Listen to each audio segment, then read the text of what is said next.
Hello everyone and welcome, Dom here, and in this video I'm going to show you how to create big, earth-shaking sub-basses in Cubase in two ways. Let's get started.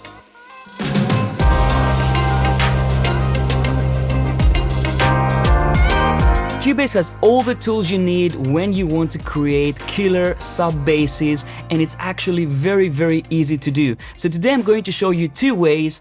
The first way is, of course, using one of my favorite synths in Cubase, Retrolog. And Retrolog is a masterpiece when you want to create sub-basses. And it's actually so simple, you can create a killer sub-bass in just a couple of minutes. So let me show you how you do this. So you just open a Retrolog instance, as you can see here. The great thing with Retrolog is that once you load it, you get the initial sound, which is great because that's what you want when you start creating a sound from scratch. So the first thing we're going to do is we're going to go to our first oscillator and set it to a sine waveform, okay? So, great.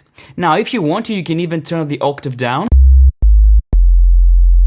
which for a sub-bass you might need to do. The next thing I want to do when I'm creating a bass sound is I want to make it mono. So I'm going to turn on the mono switch.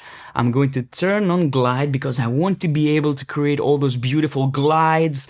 And then I'm going to go to trigger mode and activate legato, okay? So now I have a nice sine wave. This is already a good sub-bass sound, but of course we're going to make it punchier, we're going to make it thicker, we're going to add some harmonics, some attitude to it. So let me show you how easy it is to do this. Now, one of the first things that I would do would be to go to my ADSR and decide what my release is going to be, because right now it fades out straight away. But if I turn up my release, you know, I can turn it into a long sub-bass, maybe like a long 808 kick drum. I'm gonna start like this. You know, I want to make it long, so I have all these nice, you know, glides and everything. And now I want to give this sub-bass some attack, some punch. And how do we do this? One way to do this is by using a pitch envelope. And when you look at Retrolog at first, you won't find a pitch envelope, but it's actually really easy to create one. If you go to my filter envelope, for example, I can assign this to my pitch. So I can just drag these lines here to my coarse, right there. And now my filter envelope has turned into a pitch envelope. I can still control my filters and everything, but now I can also control my pitch. So let's try it out. So what I want to do now is turn down the sustain because I want to make sure that when I hold a note, we're listening to the initial pitch, right? Not something like this. Although this is also very cool. And then I want to go to my decay and just set it to around, you know, it depends, around 90 milliseconds, something like this. And now what I'm going to do is I'm going to turn up my depth. So, hear that? Now, because we have this initial raise in pitch, we perceive it as a nice transient. So, and with this you can be completely creative. You can make it longer if you want.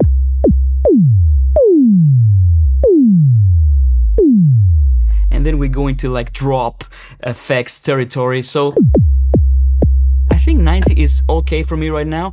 And I'm going to go a little bit lower with the depth.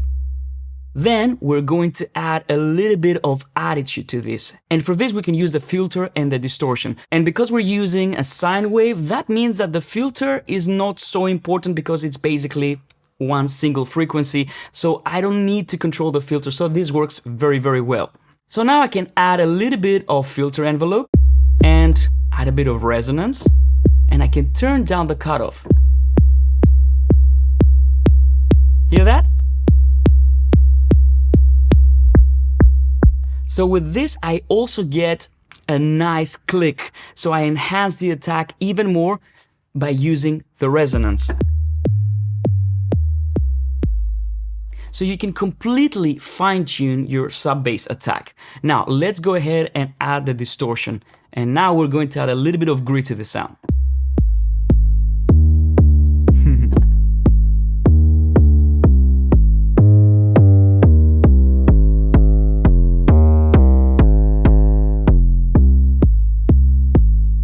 Okay, so this adds quite a bit of presence, and this is a way to make your sub basses cut through in a busy mix, because when you have it all the way down, it's just a sub, you know?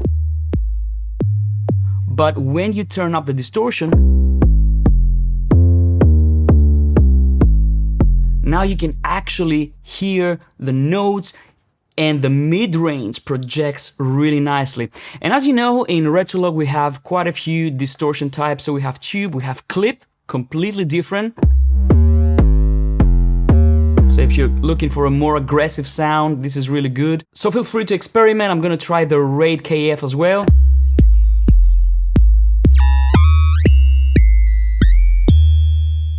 So you can really go to town with it. I'm going to keep it with a tube now.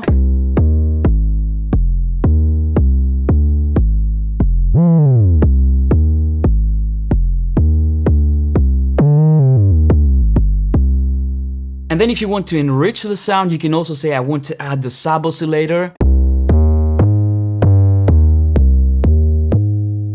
Try the different waveforms.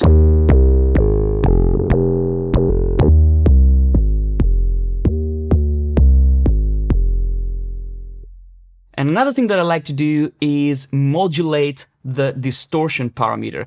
And a very easy way to do this is by assigning the mod wheel to it. The way to do this is by right-clicking, go to modulation wheel, enable mod wheel. And now,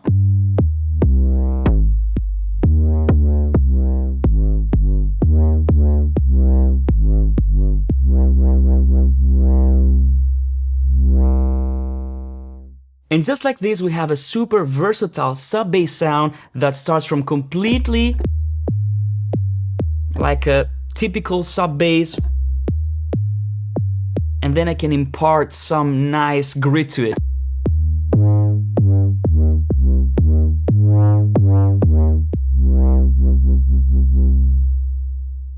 So this is the first way with Retrolog. You can tell the possibilities are endless. You can create longer release times, shorter release times. You can have longer pitch envelopes, or crazy stuff. I will let you go for it and create some amazing sounds. But now let's move on to the second way. And the second way is by using the sampler track. So let's say you have a library of samples and you have some sub-bass sounds. Let me show you how you can create a sub-bass using the sampler track. In this case, I'm going to go to my media bay and choose a library that's included in Cubase Lo-Fi Dreams. So let's go for that. And I'm going to try some samples. These are some samples that I've rated 5 stars, so let's try it. Let's try this one. In order to create a sampler track, all you need to do is right-click on the sample and hit Create Sampler Track. And there we go. Now I have a playable instrument straight away. Now it goes without saying that this you can use with any sample you have on your hard drive. It doesn't have to be from the included sounds from the media bay. So, you can be completely creative with this. But what I want to show you in this example is how flexible the sampler track is for creating these kinds of sounds. For example, in this case, I really like the thickness of this sound, but I'm not very happy with the attack. It might be a little bit too much for me. So what I can do is actually trim the sample. And hear all these clicks? You can get rid of all these clicks by just clicking on the snap to zero crossing and then readjusting. This way the sampler track doesn't allow you to select a starting point in between. See, maybe around here, for example. This would cause a click, right? So now check this out. See? It doesn't let me go just anywhere. So now I completely avoid any clicks. And I'm going to do the exact same procedure that I followed in Retrolog. The first thing is I'm going to turn my sub bass into a mono sound. And then I'm going to activate legato as well. so it won't start from the beginning of the sample when I hit the next note. Okay? But now what you will notice is that when I play, the sample runs out, so the sound is cut off. So how can we fix this? Just to make it easier, I'm gonna trim the sample now. And now all I need to do to make this sample last forever when I play is activate a loop mode. And in this case, I'm going to activate the continuous loop. And this is pretty much what hardware samplers have been doing since the beginning of samplers. We just have to select our beginning point for our loop and our end point for our loop. And when you have snap to zero crossing activated, it helps a lot. So let's go ahead and find a suitable spot. So let's try that. This looks like a good point. Yeah, that loops perfectly. Now, in case you're still experiencing some clicks, you can also create a loop crossfade like that. In this case, I don't need it, so I'm gonna keep it like this.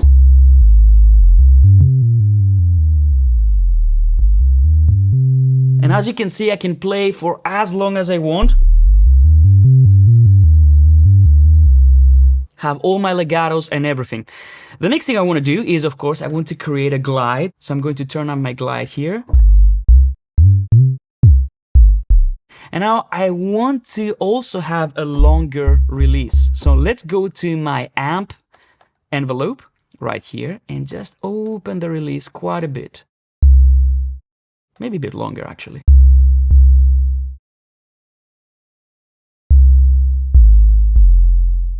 That's nice. Now from here on, sky's the limit, okay? I can go to my filters and just activate my drive a little bit.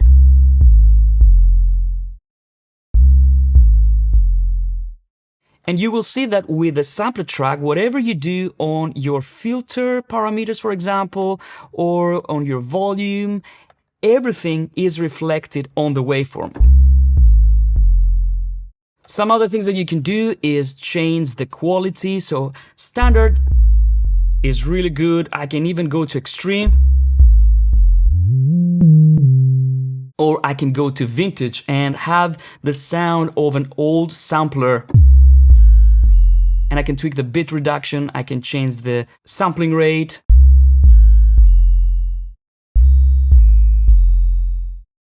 I have 3 turntable modes. So it's really, really good. It makes things really gritty and really lo-fi sometimes. So I love that for sub basses. But let's move back to standard. Activate the filter again.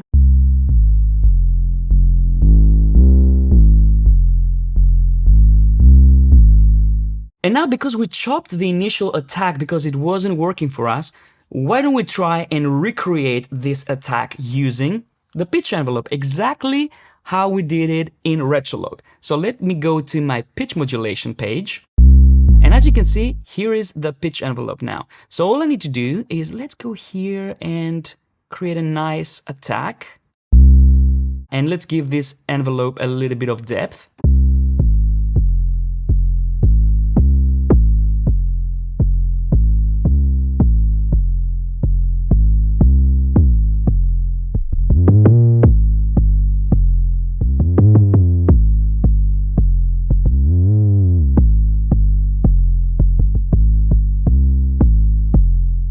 Okay, and now if I want to, I can even go to my release and say, you know what? I might want to have the release go down in pitch.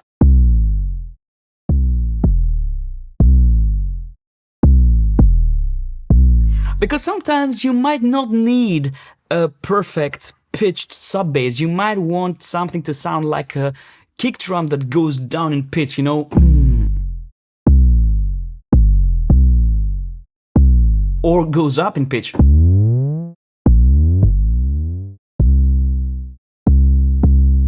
Or you might want to say, I want to make the pitch envelope at the beginning like this, or like this,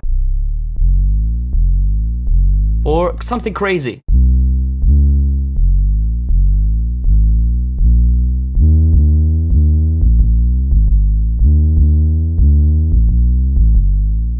You know, not everything has to be in perfect pitch. You can create some really interesting, quirky instruments with the sampler track. And on top of this, I have many modulation options when it comes to the sampler track. So I might want to modulate the pitch, so I can just add a little bit of LFO here. Maybe I want to change the frequency of that LFO.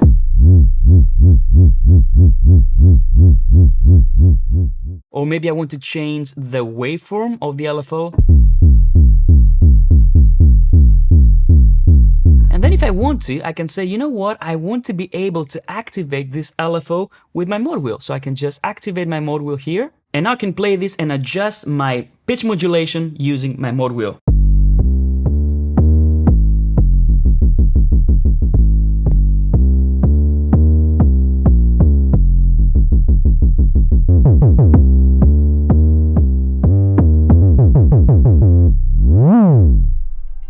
So there you go, that's how you create a sub bass with the sampler track. The great thing with the sampler track is that you can use pretty much any sample that you have in your library, in your hard drive, so the possibilities are endless.